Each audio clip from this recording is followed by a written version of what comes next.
नमस्कार दोस्तों, मैं धर्मेंद्र कुमार। इस वीडियो में मैं ट्रांसलेशन में इन्फिनेटिव के कुछ इम्पोर्टेंट यूज़ बताने जा रहा हूँ, तो इसको आप ध्यान से देखिए। Use of infinitive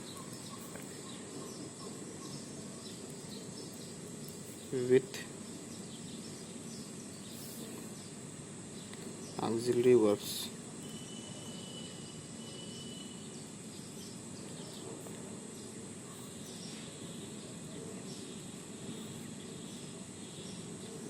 auxiliaries verbs, इसमें कुल टोटल 5 स्ट्रक्चर बताए जाएंगे, जिनमें पहला स्ट्रक्चर है सब्जेक्ट प्लस हैव या हैज प्लस इन्फिनेटिव। इन्फिनेटिव का मतलब होता है टू।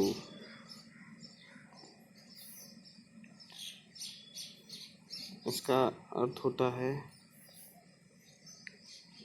ना है, या पड़ता है, या होता है। इसका यूज हम करेंगे वर्तमान में मजबूरी हो, कोई कंपल्सन हो। एग्जाम्पल से समझते हैं। जैसे मुझे अंग्रेजी सीखना है। मुझे अंग्रेजी सीखना है, इसमें मजबूरी है, इसलिए इसमें इसका यूज़ करेंगे। सबसे पहले सब्जेक्ट मुझे, तो आई हो जाएगा। इसके बाद आई के साथ हैव को यूज़ करते हैं, आई हैव, और इन्फिनेटिव टू, और प्लस वर्ब। वर्ब का मतलब क्या है? सीखना। I have to learn. Object है इंग्लिश। दूसरा एग्जाम्पल देखते हैं। मुझे नौकरी करनी है। ज़रूरी है, कंपल्सन भी है, इसलिए इसमें इसका यूज होगा I have to do a job. और की जगह एनी का भी यूज कर सकते हैं। ये रहा पहला स्ट्रक्चर। चलते हैं दूसरे स्ट्रक्चर की तरफ।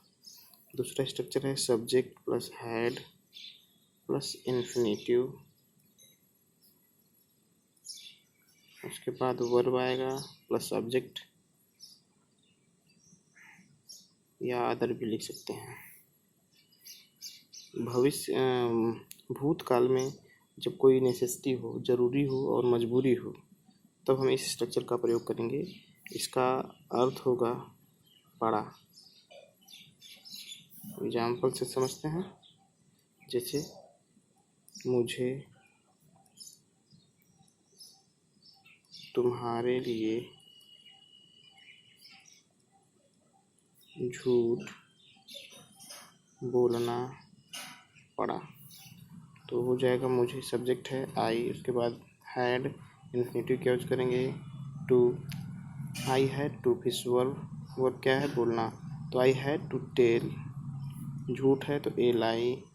आई had to tell a lie, तुम्हारे लिए, फॉर यू। एक एग्जाम्पल और देखते हैं। मुझे तुम्हारे लिए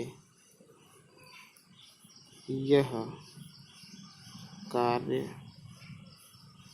करना पड़ा, तो I had to do this work for you. ये रहा दूसरा स्ट्रक्चर। बढ़ते हैं तीसरे स्ट्रक्चर की तरफ। तीसरा स्ट्रक्चर है subject plus may have plus infinitive. इसके बाद वर्ब आ जाएगा, ऑब्जेक्ट आ जाएगा, अदर भी आ सकता है। इसका अर्थ होगा जरूरी है, कोई कार्य बहुत ही जरूरी है, मजबूरी भी है, उसमें मजबूरी है, और संभावना भी हो। संभावना हो। तो इसका हम यूज करेंगे। इसका हिंदी में अर्थ बनेगा पड़ सकता है। देखते हैं इसका एग्जाम्पल से। एग्जाम्पल है मुझे आपसे मिलना पड़ सकता है।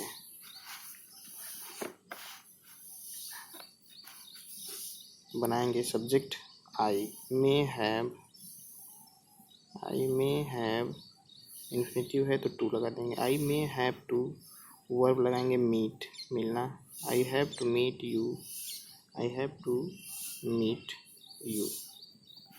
एक एग्जाम्पल और देखते हैं। तुम्हें आज वहाँ जाना पड़ सकता है। मजबूरी भी है, व्यवस्था भी है, संभावना भी है। तो इसमें हम बनाएंगे you may have to go there today. तो ये रहा तीसरा स्ट्रक्चर। बढ़ते हैं हम चौथे स्ट्रक्चर की तरफ।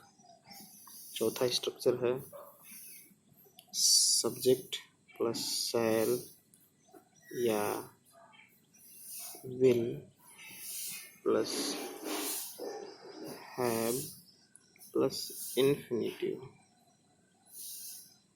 उसके बाद वर्ब आ जाएगा, ऑब्जेक्ट आ जाएगा। इसका हम यूज करेंगे भूतकाल में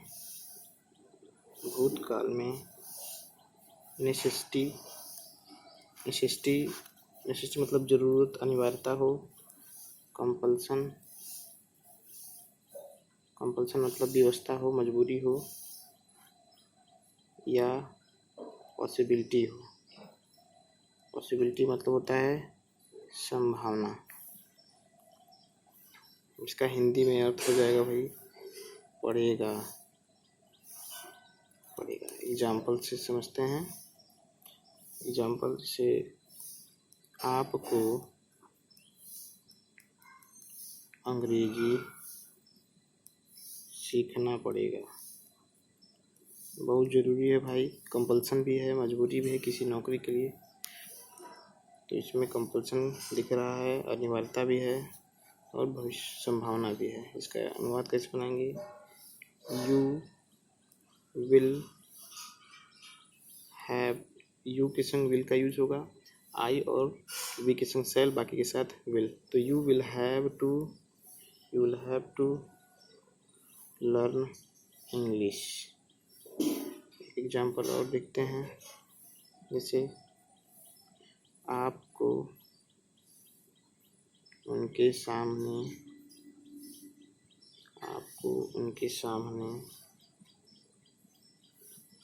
झूठ बोलना पड़ेगा।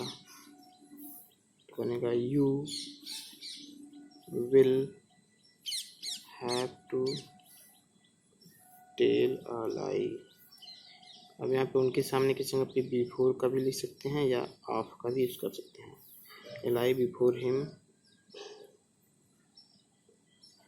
या ऑफ हिम। बढ़ते हैं अंतिम स्ट्रक्चर की तरफ। पांचवा है सब्जेक्ट प्लस वाज या verb plus infinitive plus verb आ जाएगा। वर्ब जब भी इन्फिनेटिव लगता है या आता है उसके साथ हमेशा वर्ब का फर्स्ट फॉर्म प्लस ऑब्जेक्ट। इसका अर्थ हो जाएगा वाला था, वाली थी, वाले थे। ये पास्ट मतलब भूतकाल में कोई कार्य होने वाला था लेकिन हुआ नहीं।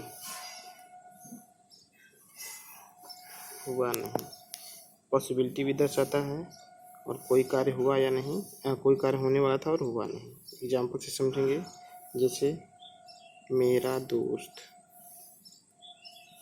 दोस्त कल आने वाला था लेकिन आया नहीं, ये संभावना है।